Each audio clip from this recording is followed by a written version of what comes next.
Hey everybody, my name is Ben Farrell. You might be watching this on the Web Components of Space YouTube channel. I figured why not put it there? I'm still doing lots of web components all the time, but here's the thing about web components in the web. I specialize in the web, but AI coding tools in the past year or so, they've gotten really good, and we can go beyond the web and do all the things in the world. Why not? I'm not so good at Python. I'm not so good at reading bytecodes off of hardware devices. But here I am doing it with some AI help. And the web components are a part of that when I put things on the web to visualize them. And that's what I was doing in this project that I'm going to tell you about. So here's the thing. I have a grandiose project that this is just one piece of, but here is a drawing tablet. It's not a Wacom drawing tablet. There's so many inexpensive tablets out there, like this XP Deco 640. I bought it off Amazon for, I want to say, $30.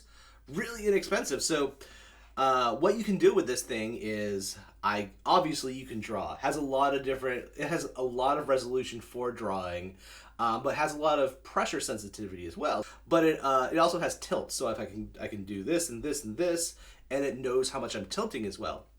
Has some nice little buttons at the top, the secondary and primary buttons up here too, and it has some little tappable buttons on the top here, and so this is great. So like, if I was going to use this like a normal human being, what I might do is I might install the driver like I have right here, and set up some different things and go to town. So like, I have Photoshop open right here, and I'll use this like a regular paintbrush. And so I'll start drawing, and you can tell I'm getting more pressure and more pressure here, and then I'll just ease off. There's a lot of control and a lot of expression you can get out of a device, a $30 device like this. And it's kind of a shame it's locked up in a paint program like this. So what would happen if we crack this open with code and see if we can just read stuff. Read the data, the raw data that's coming from this. So even as I close down Photoshop, I'm not drawing anymore. It's still controlling my mouse. So that's okay if that's what I want to do, but my operating system, Mac OS here, doesn't give me a lot of options to the otherwise.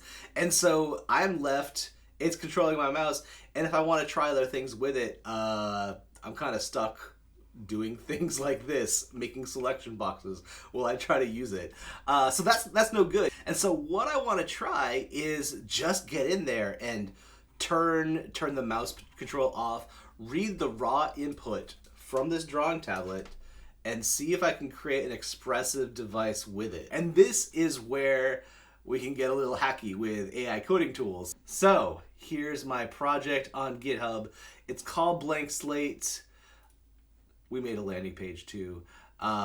Basically, it's a command line and web utility to kind of force these nicely expressive drawing tablets to do our bidding and not act like a whole like mouse thing, and allow us to read the raw data and use it however we want to. So let me give a little bit of a demo here. So I'm going to open up my terminal.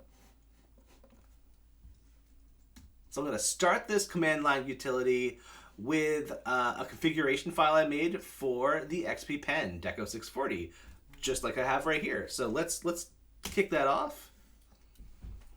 So it said it found 6 interfaces under the Human Interface Device API, and let's just start using this. So I'm not even touching the tablet, but you can see it's collecting data where I am on the tablet.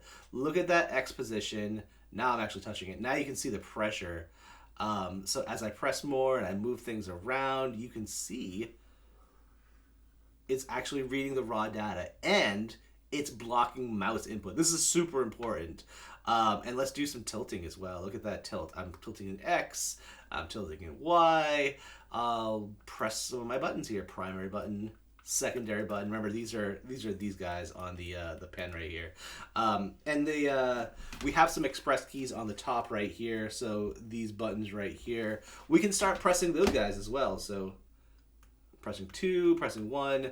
And so we have a live command line interface tool that's telling us it's reading all this stuff and converting that byte information to something that's usable and can tell us exactly what's going on in this tablet.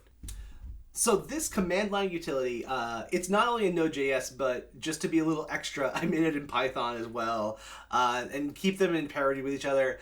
Python is a lot more likely to be runnable on devices I want to do, like the Raspberry Pi. I don't have to install Node.js like I'm showing right here on a Raspberry Pi. It has a default installation of Python, and so Python is so usable, but I wanted to get it done in Node.js because that's where I'm comfortable with first. But again, using AI tools, just converting from one language to another was not that bad. But here's the thing. It's not just a command line utility. It's also a nice little...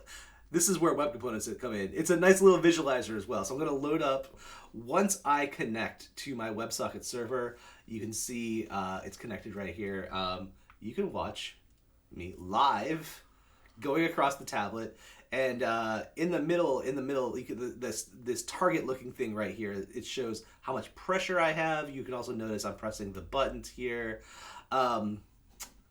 What's important also is it's showing just the raw events that come in as well. So you can see I'm pressing the secondary button here, but you can also see I'm pressing the number 4 tablet button. Number 4 tablet button. But the other interesting thing here is you can also see the raw bytes that are coming in that I actually had to interpret. So when you look at these bytes, you can see that bytes 3 and 4 kind of look like they're really moving as I go across the x-axis, and then bytes 5 and 6 are really moving when you go across the y-axis. So there's a lot of discovery that AI helped me with here to figure out what bytes do what. Now here's the problem. Different tablets are going to do different things. And this leads me to my next thing. So I just had to get another tablet. So these buttons right here, these aren't very tactile right here, these top buttons. This is a Huion, Inspiroi 2. I don't understand these names, but it actually has tactile buttons on the side right here. The problem is the bytes aren't read the same way as this. So how do we reconcile this? This Blankslate project is not just a reader. It's kind of a configuration generator as well. So let's take a look at that. So it found it, the Deco 640 is advertised off my machine. So I'm going to select that one.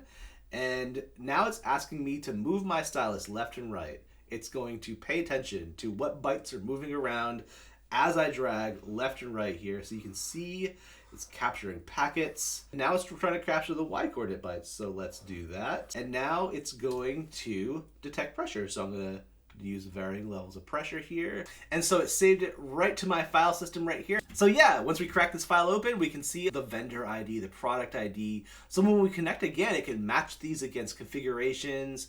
We have some, capabilities. So pressure levels. Okay, that answers, it's 16,000 levels of pressure.